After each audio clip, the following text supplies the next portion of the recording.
today I'm going to be watching this video. It's 10 things that shock tourists about Canada. So yeah, if you're from Canada, do you think there's anything that would shock tourists when they go to Canada? Interested to know there's 10 different things. You can tell me what you think about these. Let's watch. Hey there, fellow travelers. Mark here with Walter's World, and today we're in Vancouver, British Columbia, here on the west coast of Canada. And today what we have for you are the 10 things that shock tourists when they come here to beautiful Canada. And the thing is, before I get started with my top 10, I want you to know, shock number 0, something you should know: Canada is not a frozen wasteland all year round. I know a lot of people have this impression that it's polar bears and snow everywhere in Canada. Here in Vancouver, it hardly ever snows, okay? And the rest of the country, it's not snowing cold all year round. Look, shorts, t-shirt, okay? So that's one thing I want to get out of the way before we even get started, all right? Now, let's get started with the actual shocks when you do come here. The first thing that shocks tourists when they come here to Canada is how friendly and kind and helpful the Canadian people are. I know you have all these jokes about everybody's there, buddy, buddy, buddy, but honestly, I've come to Canada multiple times. It's actually the first foreign country I ever went to. And the people, since I was 8 years old till now, have always been fantastic. When I've met Canadians, when I've traveled in other places around the world, the people are super nice. And you're shocked that, man, it's not a show. They really are super friendly and super helpful and super nice. And yes, they do say sorry a lot, but the thing is they are super kind. And that's one thing that shocks people. It's like, wow, they really are as nice as people say they are. Yes, they are.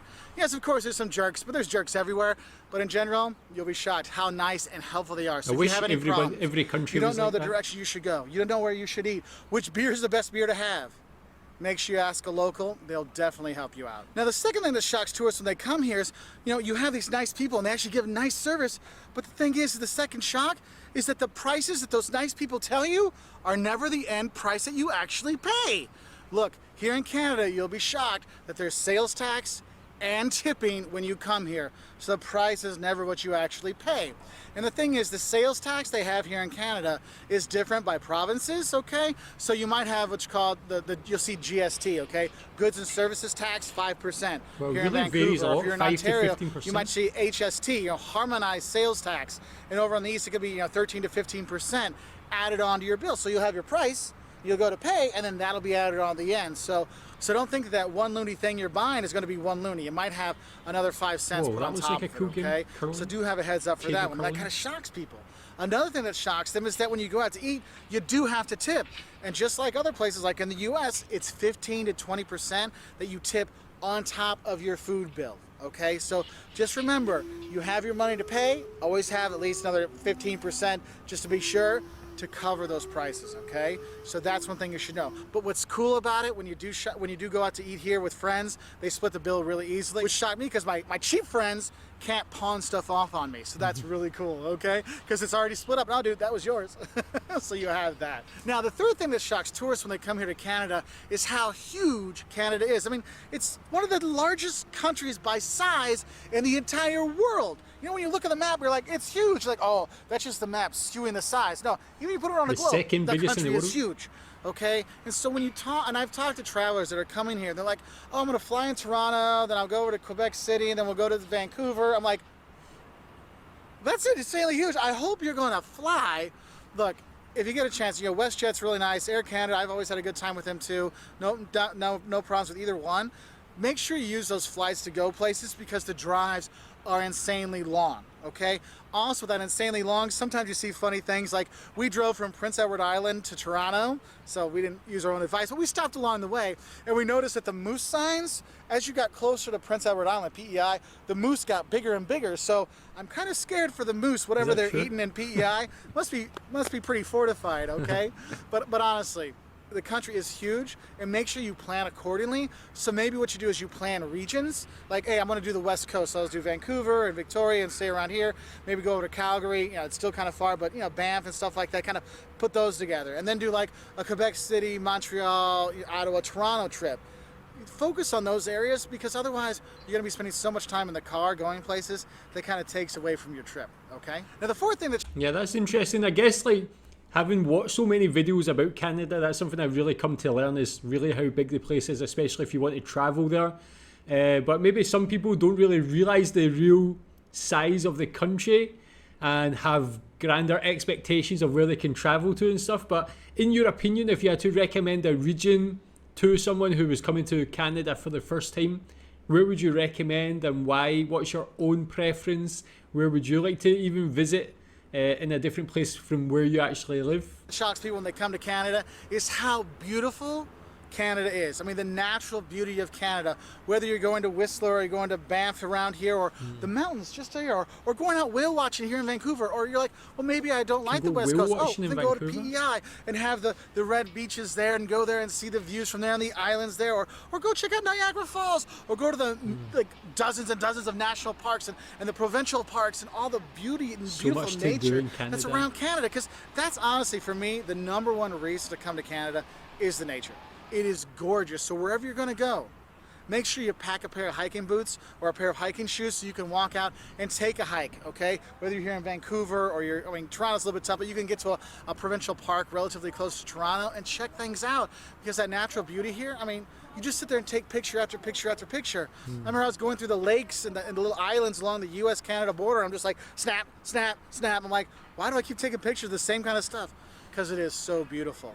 Now, the fifth thing that shocks tourists when they come here is how much the Canadians really, really love hockey. I mean, really love hockey. I know we're passionate about sports in the US, and they're passionate about sports in Europe and stuff like that, but hockey isn't just a sport here. It's a way of life. Okay, it's the de facto ad for every single product sold.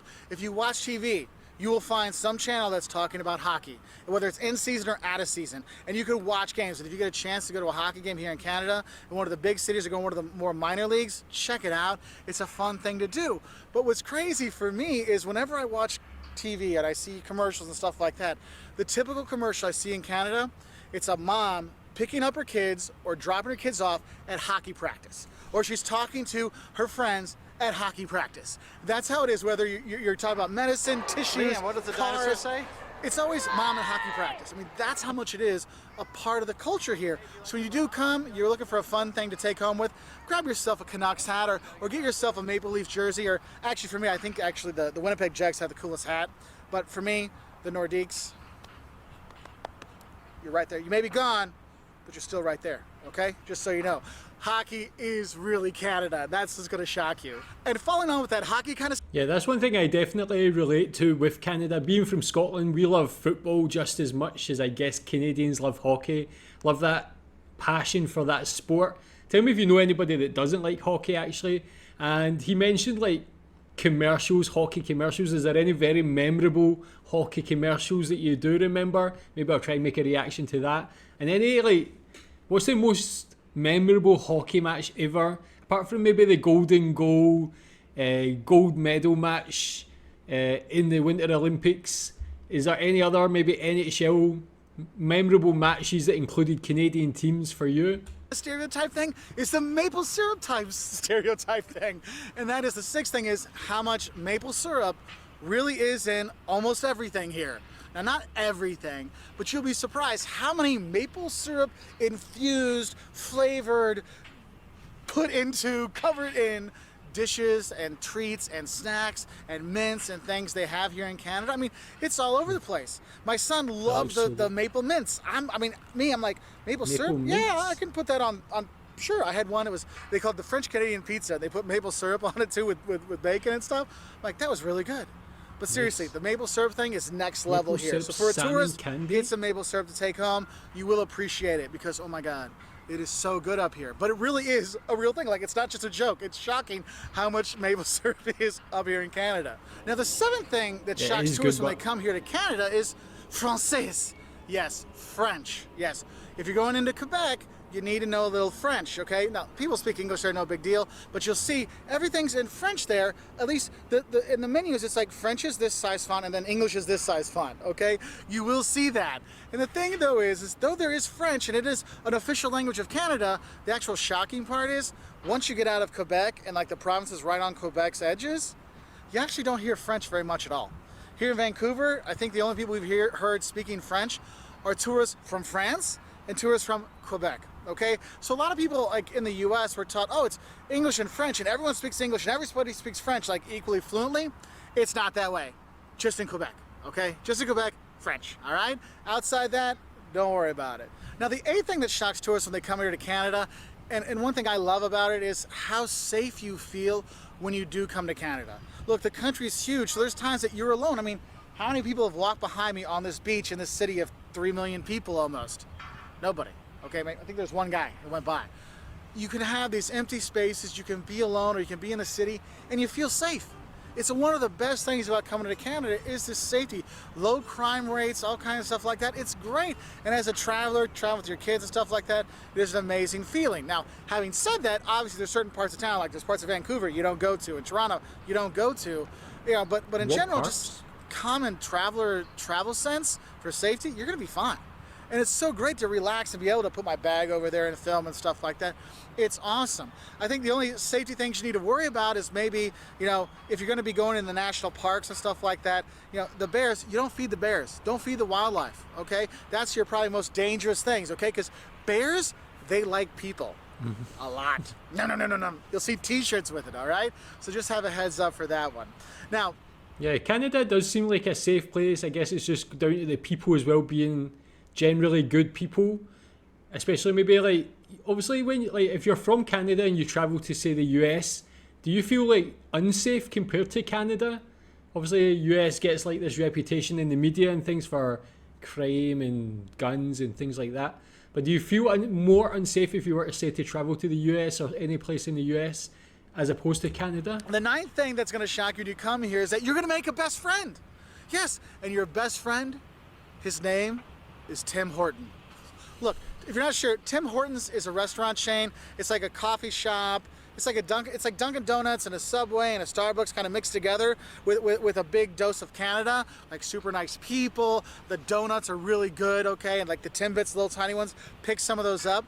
But you'll be shocked how Tim Hortons becomes one of your friends. Because think about it, Tim Horton is there when you need him. Right, just like your friends are. Oh, I need some breakfast. Oh, there's a Tim Hortons across the street. People told me on the last video they don't really like Tim Hortons so much. Is that true? Driving. Oh, there's Tim Hortons. Is it owned by a there. Brazilian company? And you pull off and it's there and it gives you a chance to relax. But also Tim Hortons is there when you don't want him there. When you're in your bad moods. Oh, I need some coffee. Tim Hortons is there for you in the morning. I mean, it's funny how they're all over the place, okay? And the thing is the people are nice, the food's good, the donuts are the best for me. And it's all over the place. So if you're a tourist, and especially if you have to pay for breakfast at your hotel, don't. Just go to the Tim Hortons. Believe me, there's one down the street. Just go out your hotel, take a right. It'll be right there, okay? You'll see them. And that's what's so shocking about it. It's like, wow, you know, until you come to Canada, you don't realize how Tim Hortons and how a restaurant chain can become your friend, all right? And the 10th thing that shocks tourists when they come here to Canada are all the Canadianisms. Look, all those fun things you hear about Canada, sometimes it really does happen. Yes, the maple syrup addiction and the hockey addiction, yes, I talked about that. But yes, their flag, they're very proud. You come here, wow, you love your country. Why shouldn't they? The place is gorgeous. And you'll see the flags flying and stuff like that. When you have some of the treats, beaver tails, oh my God, it's like fried dough with some cinnamon sugar on top. It's amazing. You're in Ottawa, grab some, or anywhere if you can, get them. Or for me, the life-changing event of coming to Canada is having poutine, which is French fries and cheese curds with gravy on top. And if you can get it with the pulled pork on there too, oh my God. Life-changing. Yeah, having some smoked meat. Yes. Have that salmon candy. Have that copa. Have those things out there. Their meat is so good here, whether it's a sandwich or just eating it and with your friends and stuff like that. Yes, they do have the ketchup chips. And yes, they do have the milk in the bags like we were talking about. There's so many great little Canadian things. Yes, you'll hear them say sorry a lot, like I talked about before. And occasionally you will hear them say, eh? You know what I'm talking about, eh?